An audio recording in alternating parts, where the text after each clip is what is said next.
சுவாமி விவேகானந்தரின் கர்மயோகம் சொற்பொழிவுகள். இந்த சொற்பொழிவின் தலைப்பு அவரவர் நிலையில் அவரவர் பெரியவரே. பிரகிருதி அல்லது இயற்கை 3 சக்திகளால் ஆக்கப்பட்டிருப்பதாக சாங்கிய தத்துவம் கூறுகிறது. இவை சமஸ்கிருதத்தில் சத்துவம், ரஜஸ், தமஸ் என்று அழைக்கப்படுகின்றன. தூல உலகில் இவை முறையே சமநிலை, செயல்நிலை, மந்தநிலை என்ற நிலைகளில் வெளிப்படுவதாக நாம் கொள்ளலாம். இருள் அல்லது செயலற்றிருப்பது தமசின் அடையாளம். ஈர்ப்பு மற்றும் விலக்கு சக்திகளாக வெளிப்பட்டு செயல்புரிவது ரஜஸ். இந்த இரண்டின் சமநிலையே சத்துவம். ஒவ்வொரு மனிதனிடமும் இந்த 3 சக்திகளும் உள்ளன. சில வேளைகளில் தமஸ் தலை தூக்கி நிற்கும். அப்போது நாம் சோம்பேறிகளாக இருப்போம். நம்மால் எந்த வேலையும் செய்ய முடியாது. ஏதோ சில கருத்துக்களை பிடித்து கொண்டோ வெறும் சோம்பேறித்தனம் காரணமாகவோ கட்டுண்டிருப்போம். மற்ற நேரங்களில் செயல்நிலை ஓங்குகிறது. சில வேளைகளில் இரண்டையும் சமன்படுத்துகின்ற அமைதி நிலவுகிறது. வெவ்வேறு மனிதர்களில் பொதுவாக இந்த 3 சக்திகளுள் ஏதாவது ஒன்று மேலிட்டு நிற்கும்.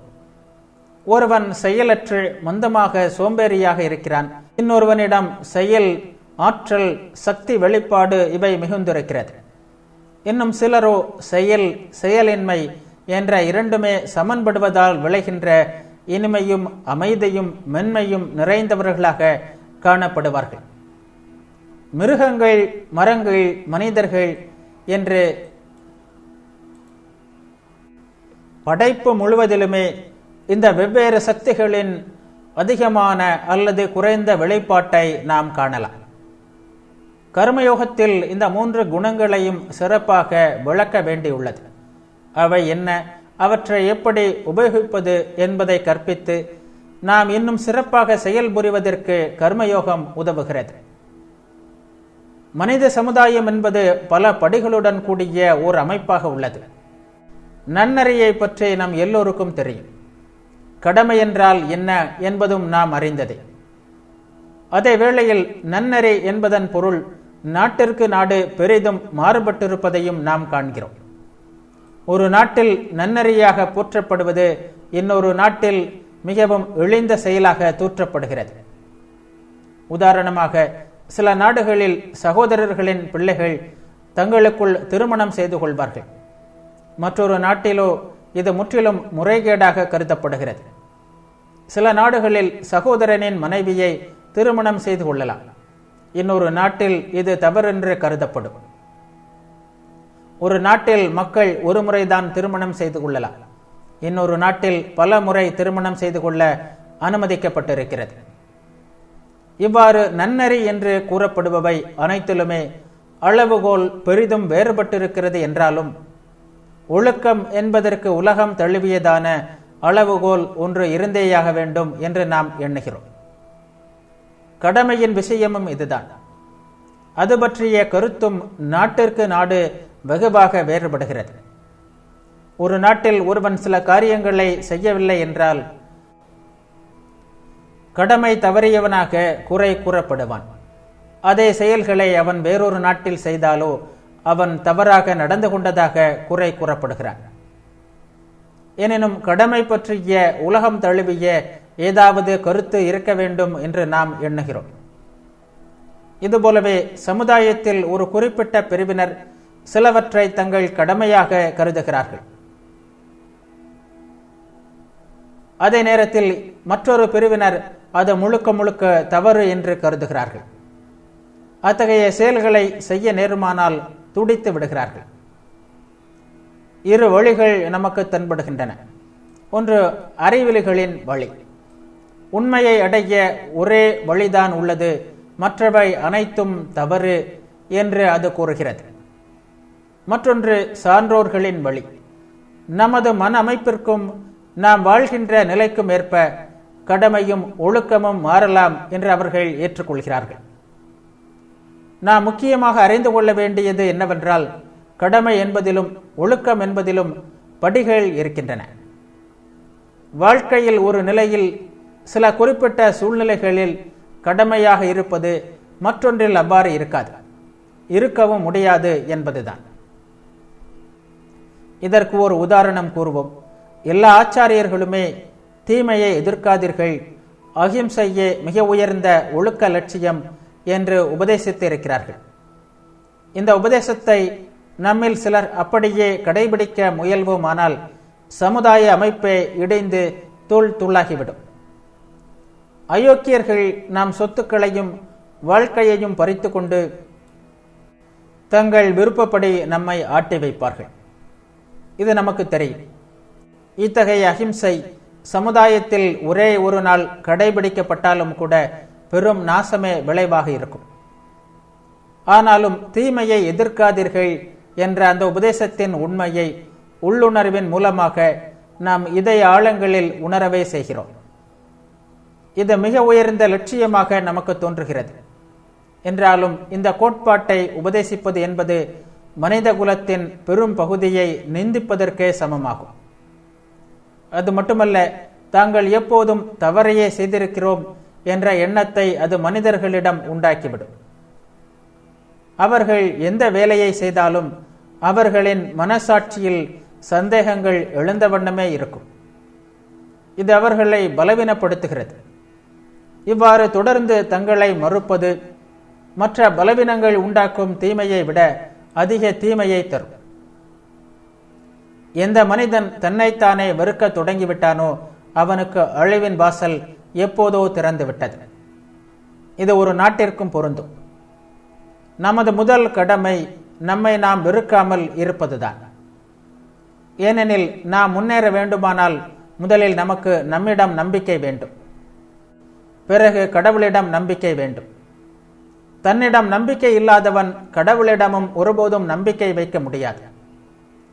எனவே நமக்கு எஞ்சியுள்ள வழி இந்த ஒழுக்கம், கடமை பற்றிய கருத்துக்கள் எல்லாம் சூழ்நிலைக்கு ஏற்ப மாறுபடும் என்பதை ஏற்றுக்கொள்வதுதான். தீமையை எதிர்ப்பது என்பது எல்லா வேளைகளிலும் தவறாக முடியாது. அது தன்னளவில் தவறானதல்ல. அது மட்டுமல்ல, சில சூழ்நிலைகளில் தீமையை எதிர்க்க வேண்டியது ஒருவனது கடமையாகவும் அமையக்கூடும். பகவத்கீதையை படிக்கும்போது மேலை நாட்டினராகிய உங்களுள் பலருக்கு அதன் 2ஆம் அத்தியாயம் திகைப்பை அளிக்கலாம்.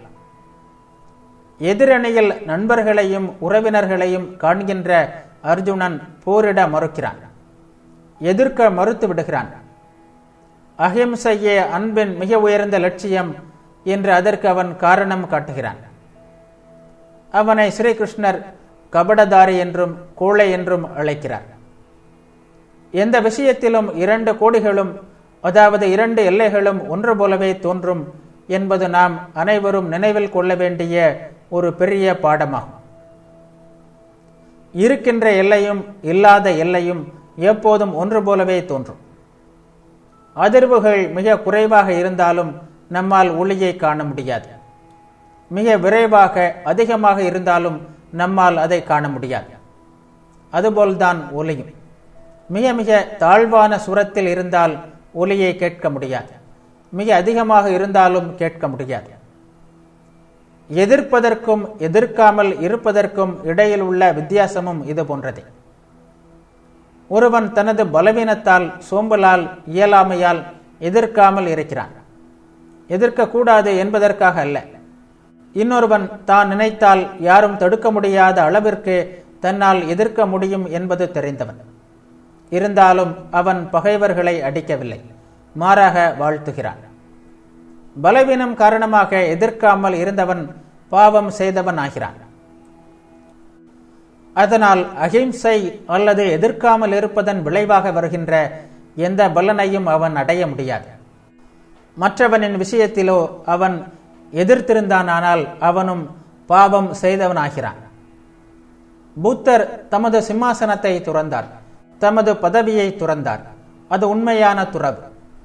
ஆனால் துறப்பதற்கு எதுவும் இல்லாத பிச்சைக்காரன் ஒருவனிடம் துறவு என்ற பேச்சை எழ முடியாது. அகிம்சை, லட்சியம், அன்பு முதலியவற்றை பற்றி பேசும்போது உண்மையில் நாம் எதை குறிப்பிடுகிறோம் என்பதில் கவனமாக இருக்க வேண்டும். எதிர்ப்பதற்கான வலிமை நம்மிடம் இருக்கிறதா இல்லையா என்பதை முதலில் தெரிந்து கொள்ள வேண்டும். ஆற்றல் இருந்தும் அதை பயன்படுத்துவதில்லை என்ற உறுதியுடன் எதிர்க்காமல் இருந்தோமானால் அது மகத்தான அன்பின் விளைவாக எழுந்த செயல். நம்மால் எதிர்க்கவே முடியாத நிலையில் இருந்து கொண்டு மேலான அன்பின் காரணமாகத்தான் அப்படி எதிர்க்காமல் இருக்கிறோம் என்று எண்ணி நம்மை நாமே ஏமாற்றிக் கொள்வது அஹிம்சைக்கு முற்றிலும் எதிரான ஒன்று. தனக்கு எதிராக பெரிய படையை பார்த்த அர்ஜுனன் கோழையாகிவிட்டான். அந்த அன்பு காரணமாக நாட்டிற்கும் அரசனுக்கும் தான் ஆற்ற வேண்டிய கடமையை மறந்தான். அதனால்தான் ஸ்ரீகிருஷ்ணர் அவனை கபடன் என்று கூறினார். நீ புத்திசாலி போல் பேசுகிறாய், உன் நடத்தையோ உன் கோழைத்தனத்தை காட்டிக் கொடுத்து விடுகிறது. எனவே எழுந்து நில், போரிடு என்று கூறுகிறார். இதுதான் கர்மயோகத்தின் மைய கருத்து. அஹிம்சையே மிக உயர்ந்த லட்சியம். அப்படி எதிர்க்காமல் இருப்பது நடைமுறை வாழ்வில் மாபெரும் சக்தியின் வெளிப்பாடு. தீமையை எதிர்ப்பது என்பது அஹிம்சை என்னும் ஒரு மாபெரும் சக்தி வெளிப்பாட்டை அடைவதற்கான பாதையில் ஒரு படி. இந்த உண்மையை அறிபவனே கர்மயோகி. இந்த உயர்ந்த லட்சியத்தை அடையும் வரையில் தீமையை எதிர்ப்பதே ஒருவனின் கடமை. அவன் செயலில் ஈடுபடட்டும், அவன் போராடட்டும், முடிந்த அளவு ஆற்றலுடன் எதிர்க்கட்டும். அப்போது மட்டுமே, எதிர்க்கின்ற ஆற்றலை பெற்ற பிறகு மட்டுமே அஹிம்சை ஒரு நற்பண்பாக அமைய முடியும். நான் ஒருமுறை என் நாட்டில் ஒருவனை சந்தித்தேன். அவனை ஏற்கனவே எனக்கு தெரியும்.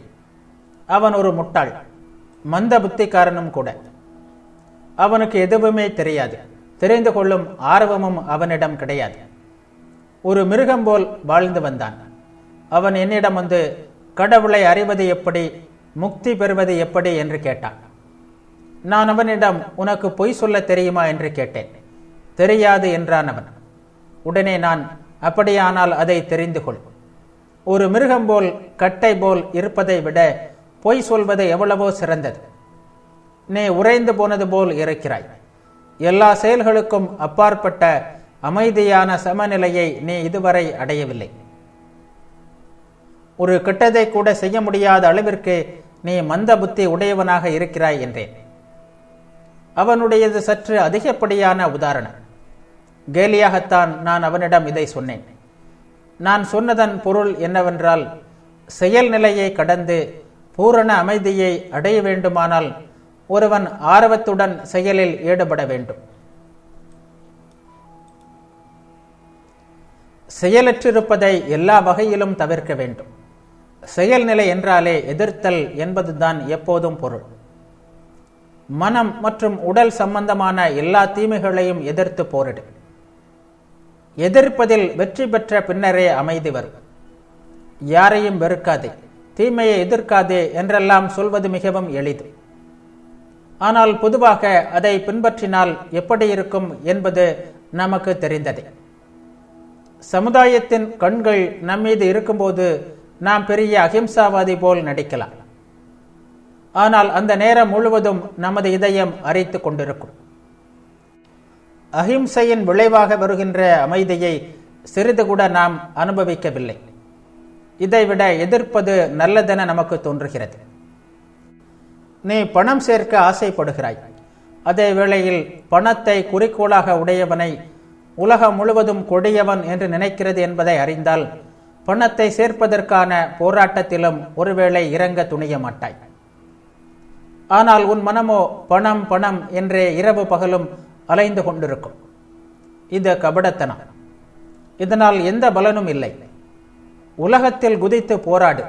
பட வேண்டிய வேதனைகளை எல்லாம் படு, இன்பங்களை எல்லாம் அனுபவி. அதன் பிறகே துறவு வரும். அதன் பிறகே அமைதி வரும். எனவே பதவி, ஆசை, அது இது என்ற எல்லா ஆசைகளையும் பூர்த்தி செய்து கொள். அவையெல்லாம் மிக மிக சாதாரணமானவை என்பதை நீ புரிந்து கொள்ளும் காலம் அதன் பின்னர் வரும். இப்படி இந்த ஆசைகளை எல்லாம் நிறைவேற்றி கொள்ளாத வரையில், செயல்புரிகின்ற நிலையை கடக்காத வரையில் அமைதி நிலையை, சாந்த நிலையை, சரணாகதி நிலையை அடைய முடியாது. அமைதி, துறவு போன்ற கருத்துக்கள் ஆயிரக்கணக்கான ஆண்டுகளாக உபதேசிக்கப்பட்டு வந்துள்ளன. குழந்தை பருவத்திலிருந்தே எல்லோரும் அதை கேட்டிருக்கிறார்கள். ஆனால் உண்மையில் அந்த நிலையை அடைந்துள்ளவர்கள் மிக சிலரே. நான் உலகில் பாதிக்கு மேல் பயணம் செய்திருக்கிறேன். இத்தகைய அமைதியையும் எதிர்க்காத நிலையையும் அடைந்துள்ள 20 பேரையாவது பார்த்திருப்பேனா என்பது சந்தேகம்தான். ஒவ்வொரு மனிதனும் தனக்குரிய சொந்த லட்சியத்தை எடுத்துக்கொண்டு அதை அடைய பாடுபட வேண்டும். அடைய முடியும் என்ற நம்பிக்கையே இல்லாத பிறருடைய லட்சியங்களை எடுத்துக்கொள்வதை விட இது முன்னேற்றத்திற்கு நிச்சயமான வழியாகும். உதாரணமாக, ஒரு குழந்தையிடம் 20 மைல் நடந்து போக சொல்வதாக வைத்துக் கொள்வோம். ஒன்று அந்த குழந்தை பிணமாகும். ஏதோ 1000-ல் 1 தவழ்ந்து ஊர்ந்து களைத்து போய் அரை பிணமாக வந்து சேரும். உலகத்தில் பொதுவாக நாம் செய்ய முயல்வதும் இது போன்றதுதான்.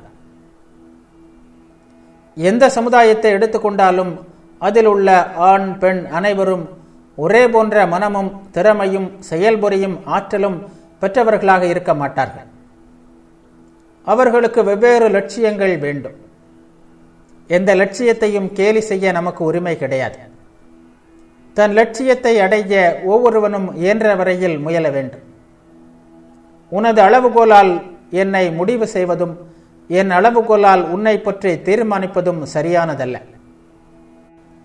சவுக்கு மரத்தை ஆப்பிள் மரத்தின் தகுதியை வைத்து மதிப்பிடக்கூடாது. அதுபோலவே ஆப்பிள் மரத்தையும்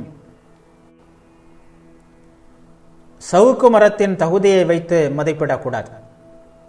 ஆப்பிள் மரத்தை மதிப்பிட வேண்டுமானால் ஆப்பிள் மரத்திற்குள்ள தகுதியை வைத்தும் சவுக்கு மரத்தை அதன் தகுதியின் பேரிலும் தான் மதிப்பிட வேண்டும். வேறுபாடுகளுக்கிடையே ஒருமை என்பதுதான் படைப்பின் திட்டம். மனிதர்களுக்கிடையே எவ்வளவுதான் வேறுபாடுகள் இருந்தாலும் அனைவருக்கும் பின்னால் ஒருமை உள்ளது. பலதரப்பட்ட மனிதர்களும் பல்வேறு இனங்களும் படைப்பில் இயல்பாக அமைகின்ற வேறுபாடுகளே. எனவே எல்லோரையும் ஒரே அளவுகோலால் அளக்கவோ எல்லோருக்கும் ஒரே லட்சியத்தை வைக்கவோ கூடாது. அப்படி செய்வது இயல்பிற்கு மாறுபட்ட வாழ்க்கை போராட்டத்தை உருவாக்குவதாகும். அதன் விளைவாக மனிதன் தன்னைத்தானே வெறுக்கத் தொடங்குகிறான். அறநெறியிலும் நற்செயல் புரிவதிலிருந்தும் தடுக்கப்படுகிறான். ஒவ்வொருவரும் உன்னதமான தங்கள் சொந்த லட்சியத்தை அடைவதற்காக நடத்தும் போராட்டத்தில் அவர்களை ஊக்கப்படுத்துவதும், அதே வேளையில் முடிந்த வரையில் அந்த லட்சியம் சத்தியத்தை ஒட்டியிருக்கும்படி அமைத்து தருவதுமே நமது கடமை. மிக பழங்காலத்திலிருந்தே இந்த உண்மையை இந்து மத நீதிநெறி கோட்பாடு ஏற்றுக்கொண்டுள்ளது. இந்து மத சாஸ்திரங்களும் நீதி நூல்களும் இல்லறத்தார், துறவியர், பிரம்மச்சாரிகள் என்று வெவ்வேறு நிலையில் இருப்பவர்களுக்கு வெவ்வேறு நீதிகளை கூறுகின்றன. மனிதகுலம் முழுவதற்கும் பொதுவான கடமைகளை தவிர ஒவ்வொரு மனிதனுக்கும் சில தனி கடமைகளும் இருப்பதாக இந்து மத சாஸ்திரங்கள் கூறுகின்றன. இந்து தன் வாழ்க்கையை ஒரு மாணவனாக தொடங்குகிறான். பின்னர் திருமணம் செய்து கொண்டு இல்லறத்தான் ஆகிறான். வயதான காலத்தில் குடும்ப கடமைகளிலிருந்து விடுபடுகிறான். இறுதியில் குடும்ப வாழ்வை துறந்து துறவியாகிறான். வாழ்வின் இந்த ஒவ்வொரு நிலைக்கும் தனி கடமைகள் வரையறுக்கப்பட்டுள்ளன. இந்த வாழ்க்கை நிலைகள் எதுவும் தன்னளவில் உயர்ந்தவையும் அல்ல, தாழ்ந்தவையும் அல்ல. திருமணம் செய்து கொண்டவனின் வாழ்க்கை திருமணம் செய்து கொள்ளாமல் மத பணிகளில் ஈடுபடுகின்ற பிரம்மச்சாரியின் வாழ்வை போல மிக சிறந்ததுதான். தெருவில் செல்லும் தோட்டியும் சிம்மாசனத்தில் அமர்ந்திருக்கின்ற அரசனை போன்றே உயர்ந்தவனும் உன்னதமானவனும் தான். சிம்மாசனத்திலிருந்து மன்னனை அகற்றி தோட்டியின் வேலையை செய்ய சொல்லி பாருங்கள். அதுபோலவே தோட்டியை சிம்மாசனத்தில் அமர்த்தி ஆள சொல்லுங்கள். எனவே சம்சார வாழ்வில் இருப்பவனை விட அதை துறந்து வாழ்பவன் உயர்ந்தவன் என்று கூறுவது முட்டாள்தனம். வாழ்க்கையில் இருந்து கொண்டே இறைவனை வழிபடுவது உலகத்தை துறந்து அதன் துன்பங்களிலிருந்து விடுபட்டு வாழ்கின்ற சுலபமான வாழ்க்கையை விட மிகவும் கடினமானது. வாழ்க்கையின் 4 நிலைகள் பிற்காலத்தில் இல்லறத்தான், துறவி என்று 2ஆக குறைக்கப்பட்டன. இல்லறத்தான் திருமணம் செய்து கொள்கிறான். நாட்டின் குடிமகனாக இருந்தபடியே கடமைகளை செய்கிறான். துறவி தன் ஆற்றல் முழுவதையும் பிரச்சாரம், வழிபாடு என்ற மத வாழ்க்கையில் செலவிடுகிறான். இதனை பற்றி கூறுகின்ற மகா நிர்வாண தந்திரம் என்ற நூலிலிருந்து நான் சில பகுதிகளை இப்போது படிக்கிறேன். குடும்பத்தில் வாழ்ந்து கொண்டு எல்லா கடமைகளையும் சிறப்பாக செய்வது எவ்வளவு கடினமானது என்பதை இதிலிருந்து நீங்கள் புரிந்து கொள்ளலாம். இல்லறத்தான் இறைபக்தி கொண்டவனாக இருக்க வேண்டும். இறை ஞானமே அவனது லட்சியமாக இருக்க வேண்டும். அதே வேளையில் அவன் இடையிடென்றே செயல் புரிய வேண்டும். தன் கடமைகள் அனைத்தையும் செய்ய வேண்டும். செயல்கள் அனைத்தின் பலனையும் அவன் இறைவனுக்கு அர்ப்பணிக்க வேண்டும். வேலை செய்துவிட்டு அதன் பலனை பொருட்படுத்தாமல் இருப்பது, ஒருவனுக்கு உதவி செய்த பின் அவன் நன்றியுடன் இருக்க வேண்டும் என்று எண்ணாமல் இருப்பது, ஒரு வேலையை செய்துவிட்டு அதனால் பெயரோ புகழோ வருமா, எதுவுமே கிடைக்காமல் போகுமா என்பது பற்றி சிறிதும் சிந்திக்காமல் இருப்பது, இவை மிகவும் கடினமான காரியங்கள். உலகமே புகழும் என்றால் வடிகட்டின கோழை கூட வீரனாக மாறிவிடுவான். சமுதாயம் ஏற்றுக்கொள்ளுமானால் அது தன் மீது புகழ் கொடியை ஏற்றுகிறது என்றால் கடைந்தெடுத்த முட்டாள் கூட வீரதீர செயல்களை செய்து விடுவான். ஆனால் பிறர் ஆமோதிப்பதை எதிர்பார்க்காமல் தொடர்ந்து நன்மை செய்வது என்பதுதான் உண்மையிலேயே ஒருவன் செய்ய முடிந்த தியாகங்களுள் தலை சிறந்தது. இல்லறத்தானின் முதல் கடமை வாழ்க்கைக்கான பொருள் ஈட்டுவது. ஆனால் பொய் சொல்லியோ ஏமாற்றியோ கொள்ளையடித்தோ அவன் அதை செய்யாமல் இருப்பதில் கவனமாக இருக்க வேண்டும். தன் வாழ்க்கை இறைவனுக்கும் ஏழை எளியவர்களுக்கும் சேவை செய்வதற்காக அமைந்துள்ளது என்பதை அவன் மறக்கக்கூடாது. தாயும் தந்தையும் கண்கண்ட தெய்வங்கள் என்பதை உணர்ந்து இல்லறத்தார் எப்போதும் எல்லா வழிகளிலும் அவர்களை மகிழ்ச்சியுற செய்ய வேண்டும். தாயும் தந்தையும் மகிழ்ச்சி அடைந்தால் இறைவனும் மகிழ்ச்சி அடைகிறார். பெற்றோரிடம் கடின வார்த்தைகள் பேசாத பிள்ளை உண்மையிலேயே சிறந்தவன். பெற்றோரின் முன்னால் ஒருவன் கேலியோ கிண்டலோ செய்யக்கூடாது. படபடப்பாக நடந்து கொள்ளக்கூடாது. கோபத்தையோ ஆத்திரத்தையோ காட்டக்கூடாது. தாய் தந்தையரின் முன் பணிந்து வணங்க வேண்டும். அவர்களின் முன்னால் எழுந்து நிற்க வேண்டும். அவர்கள் கூறும் வரை உட்காரக்கூடாது.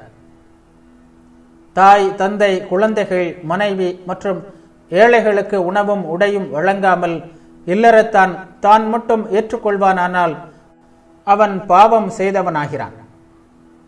இந்த உடல் தோன்றுவதற்கு காரணமாக இருந்தவர்கள் தாயும் தந்தையும். அவர்களுக்கு நன்மை செய்வதற்காக 1000 துன்பங்களையும் ஒருவன் ஏற்றுக்கொள்ள வேண்டும். இதுபோலவே ஒருவன் தன் மனைவிக்கு செய்ய வேண்டிய கடமைகளும் உள்ளன. மனைவியை திட்டக்கூடாது. அவளை தன் தாயை போன்றே போற்றி காக்க வேண்டும். கடுமையான துன்பங்களிலும் பிரச்சனைகளிலும் கூட அவன் மனைவியிடம் கோபம் காட்டக்கூடாது. மனைவியை தவிர வேறு பெண்ணை ஒருவன் நினைப்பானானால், மனத்தால் ஏனும் அவளை தீண்டுவானானால் அவன் இருள் சூழ்ந்த கொடிய நரகத்தை அடைவான். பெண்களுக்கு முன்னால் ஒருவன் முறையற்ற பேச்சுகளை பேசக்கூடாது. தன்னை பற்றி பெருமை அடித்துக் கொள்ளக்கூடாது. நான் இதை செய்தேன் அதை செய்தேன் என்றெல்லாம் சொல்லக்கூடாது. இல்லறத்தான் தன் மனைவியை பணம், ஆடைகள், அன்பு, நம்பிக்கை, இனிய மொழிகள் இவற்றால் எப்போது மகிழ்விக்க வேண்டும். அவளை தொந்தரவு செய்கின்ற எதையும் செய்யக்கூடாது. கற்பு நிறைந்த மனைவியின் அன்பை பெறுவதில் வெற்றி பெற்றவன் தன் கடமையில் வெற்றி பெற்றுவிட்டான். அவனுக்கு எல்லாவித நற்குணங்களும் வந்து சேர்கின்றன. கீழ்கண்டவை ஒருவன் குழந்தைகளுக்கு செய்ய வேண்டிய கடமைகளாகும். 4ஆம் வயது வரை ஒருவன் தன் மகனை அன்போடு போற்றி வளர்க்க வேண்டும். 16 வயது வரை கல்வி புகட்ட வேண்டும். 20 வயதில் அவனை எங்காவது ஒரு வேலையில் அமர்த்த வேண்டும். அதன் பிறகு அவனை தனக்கு சமமாகவும் அன்போடும் நடத்த வேண்டும். மகளையும் இதுபோலவே அன்போடு வளர்க்க வேண்டும். மிகுந்த கவனத்துடன் அவளை கல்வி கற்க செய்ய வேண்டும். அவளை திருமணம் செய்து கொடுக்கும்போது அவளுக்கு நகைகளும் சொத்துக்களும் தர வேண்டும். பிறகு சகோதர சகோதரிகள் அவர்கள் ஏழைகளாக இருந்தால் அவர்களுடைய பிள்ளைகள், பிற உறவினர், நண்பர், வேலைக்காரர் என்று இவர்களிடமும் அவனுக்கு கடமைகள் உள்ளன. அதன் பிறகு அவன் வாழும் கிராமத்தில் உள்ள மக்கள், ஏழைகள் மற்றும் அவனிடம் உதவிக்கென்று வருபவர்கள்,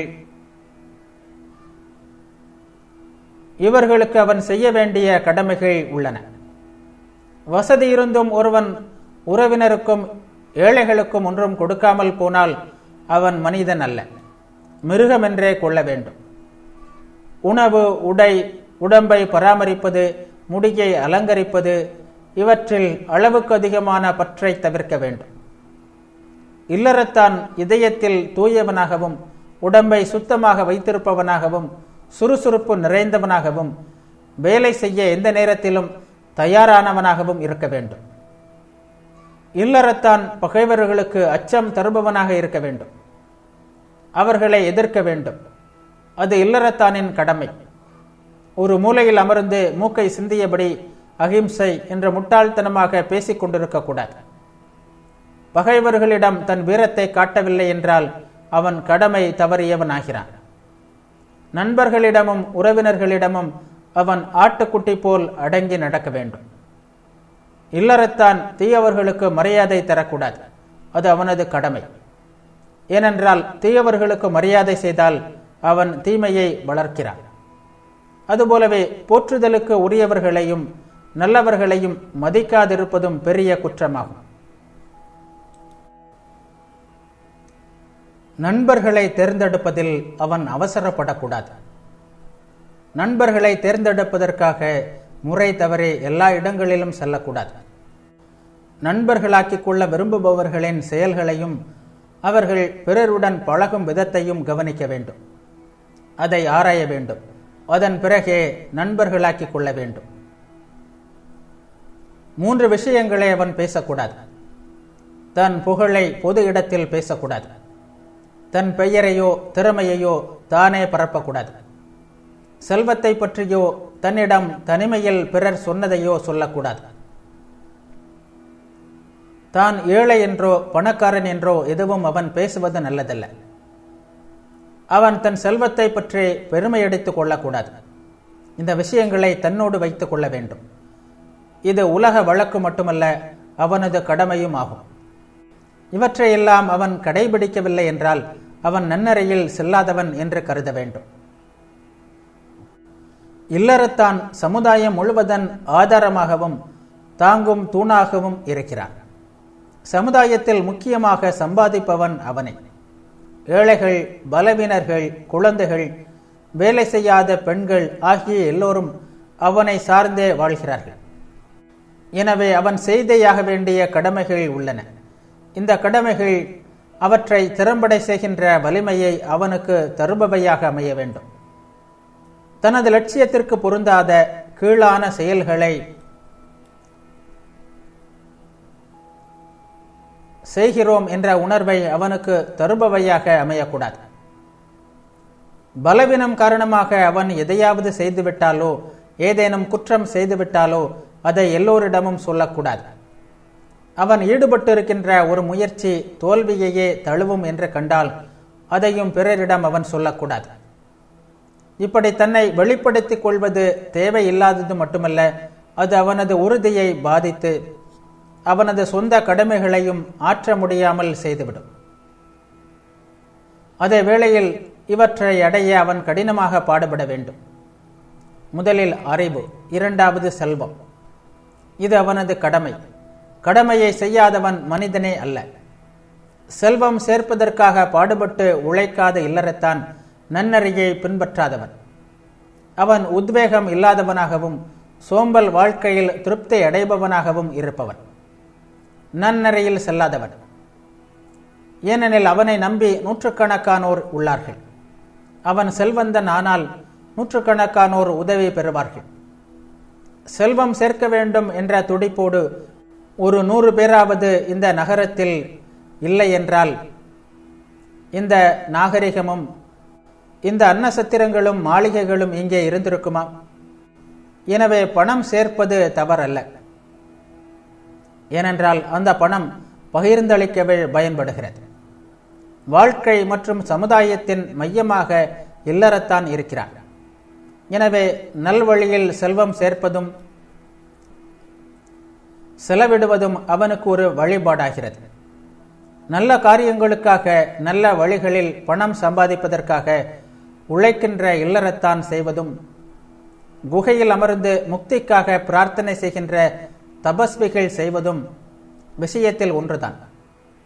இறைவனிடமும் அவனது படைப்பின் மீதும் உண்டாகின்ற பக்தியால் உந்தப்பட்ட ஒரே நற்பண்பின் இரண்டு பக்கங்களான சரணாகதி, தியாகம் என்பவற்றையே நாம் காண்கிறோம். நற்பெயர் பெற அவன் எல்லா வழிகளிலும் பாடுபட வேண்டும். சூதாடுவதையும் தீயோர் சேர்க்கையையும் விட வேண்டும். பொய் பேசக்கூடாது. பிறருடைய துன்பத்திற்கு எந்த விதத்திலும் காரணமாக கூடாது. பல நேரங்களில் மனிதர்கள் தங்களால் இயலாத ஒன்றில் ஈடுபட்டு விடுகிறார்கள். எனவே அதை செய்து முடிப்பதற்காக மற்றவர்களை ஏமாற்ற நேர்கிறது. அத்துடன் எல்லா விஷயங்களிலும் காலத்தின் பங்கை கருத்தில் கொள்ள வேண்டும். ஒரு காலத்தில் தோல்வியாக இருந்தது மற்றொரு வேளையில் பெரிய வெற்றியாக மாறிவிடக்கூடும். இல்லறத்தான் உண்மையையே பேச வேண்டும்.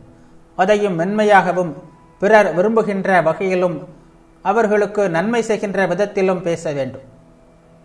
பிறருடைய விஷயங்களை பற்றி அவன் பேசக்கூடாது.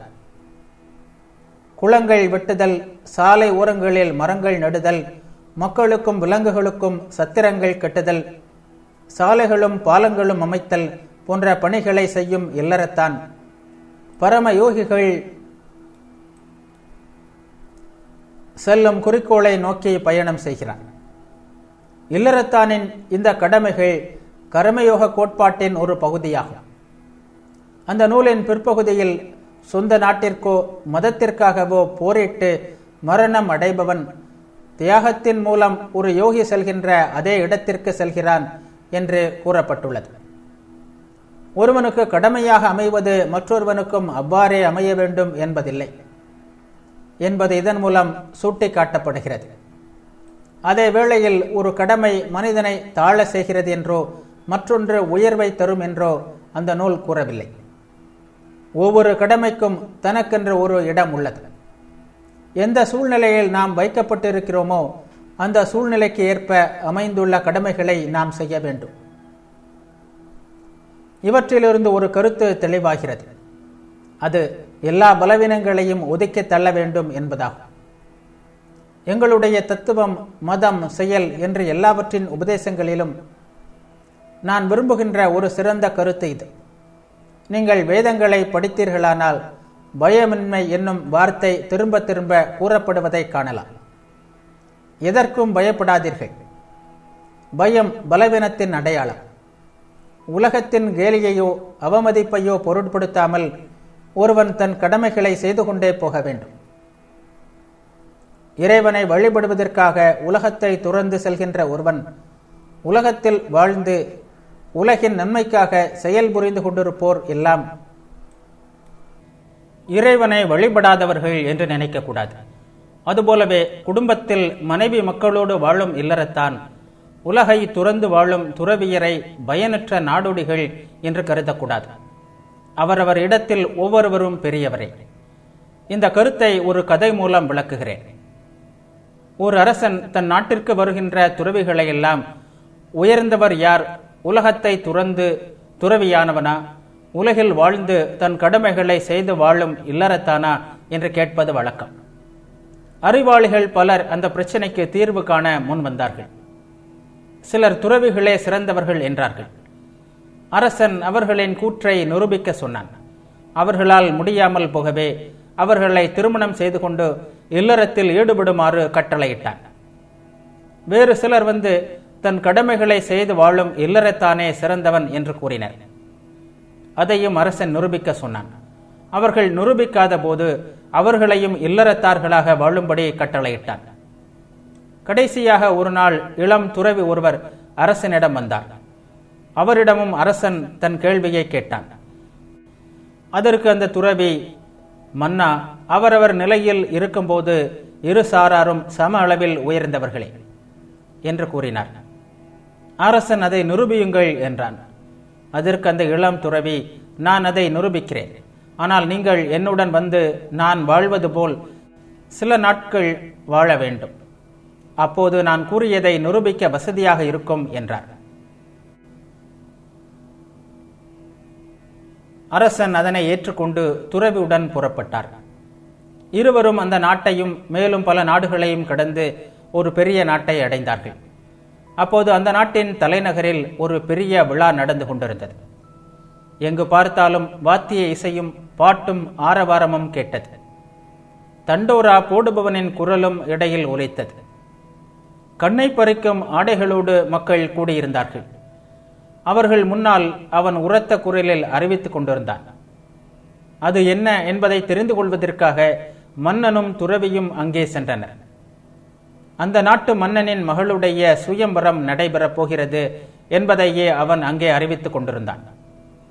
சுயம்பரத்தில் அரசகுமாரிகள் தங்கள் கணவனை தேர்ந்தெடுப்பது இந்தியாவில் பண்டைய வழக்கமாக இருந்தது. தனக்கு கணவனாக வரப்போகிறவன் இப்படி இருக்க வேண்டும் என்று ஒவ்வொரு அரசகுமாரியும் சில எண்ணங்களை கொண்டிருந்தாள். சிலருக்கு ஈடற்ற அழகன் வேண்டும், சிலருக்கு அறிவில் சிறந்தவன் வேண்டும், சிலருக்கு பெரிய செல்வந்தன் வேண்டும். அண்டை அயல் நாடுகளின் ராஜகுமாரர்கள் எல்லாம் நன்றாக அலங்கரித்துக் கொண்டு சுயம்பரத்திற்கு வருவார்கள். சில வேளைகளில் அவர்கள் தங்களுடன் ஓர் அறிவிப்பாளனையும் அழைத்து வருவார்கள்.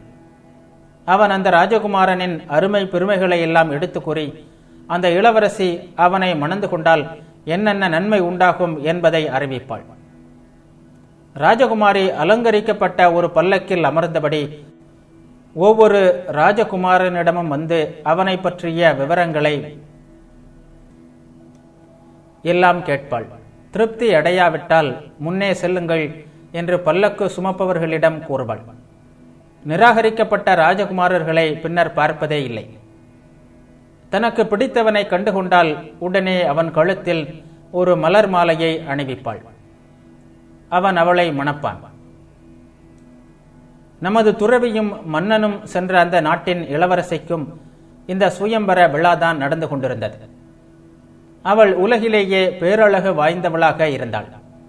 அவளை மணந்து கொள்பவன் அவளுடைய தந்தைக்கு பிறகு அந்த நாட்டின் அரசன் ஆவான். அவள் பேரழகன் ஒருவனை மணக்க விரும்பினாள். இதற்கு முன்பும் எத்தனையோ சுயம்பரங்கள் நடந்தன. அவளுக்கு யாரையும் பிடிக்கவில்லை. அவளால் யாரையும் தேர்ந்தெடுக்க முடியவில்லை. இந்த சுயம்பரம் முன்பு நடந்த எல்லாவற்றையும் விட மிக சிறந்ததாக இருந்தது. முன்பை விட அதிகமானோர் கலந்து கொண்டனர். ராஜகுமாரி பல்லக்கில் அமர்ந்து ஒவ்வொருவராக பார்த்தாள். ஆனால் எல்லோரையும் ஒதுக்கிவிட்டாள். இந்த முறையும் சுயம்பரம் தோல்விதானோ என்று எல்லோரும் கவலைப்பட்டார்கள். அப்போது அந்த மண்டபத்திற்குள் இளம் துறவி ஒருவர் நுழைந்தார். கம்பீரமும் அழகும் நிறைந்த அவர் அங்கே வந்தது சூரியனே வானத்தை விட்டு பூமியில் வந்தது போல் இருந்தது.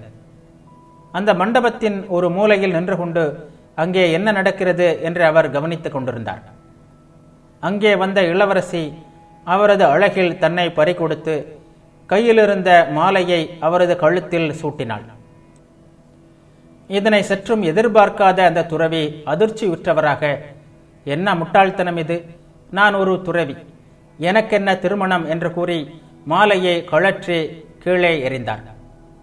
இதை கண்ட அந்த நாட்டு அரசர், இந்த துறவி ஏழையாக இருப்பதால் இளவரசியை மணந்து கொள்ள பயப்படுகிறார் என்று நினைத்து, என் மகளை மணந்து கொண்டதும் இந்த நாட்டில் பாதி உனக்கு சொந்தமாகும், நான் இறந்த பிறகு முழு நாடும் உனக்கே என்று கூறி அந்த மாலையை எடுத்து மறுபடியும் அந்த துறவியின் கழுத்தில் போட்டான்.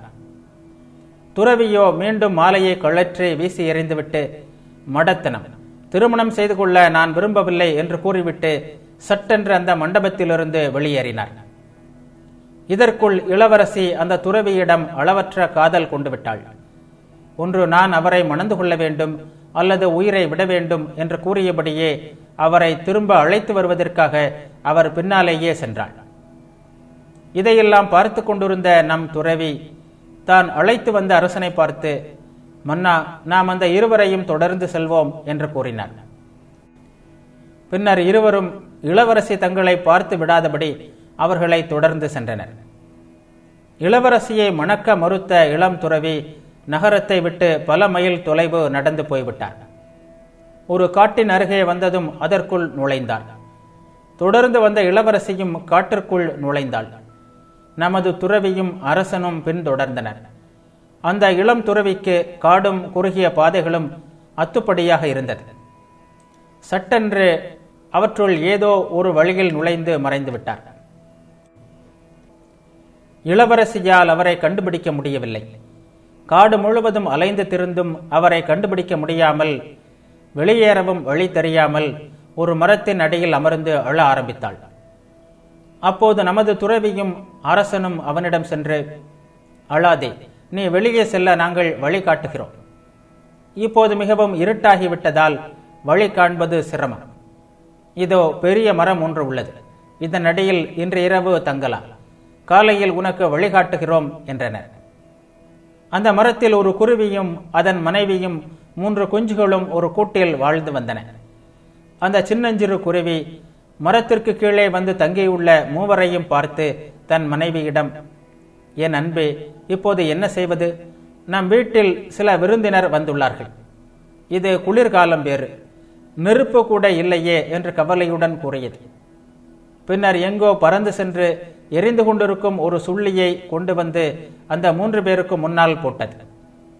அவர்கள் மேலும் சில சுள்ளிகளை சேர்த்து தீயை வளர்த்து குளிர் காய்ந்தார்கள். அப்போதும் குருவிக்கு மனநிறைவு ஏற்படவில்லை. மீண்டும் அது தன் மனைவியை பார்த்து, அன்பே, இப்போது என்ன செய்வது? இவர்கள் பசியோடு இருக்கிறார்கள். அவர்களுக்கு நம்மால் எதுவும் கொடுக்க முடியவில்லையே.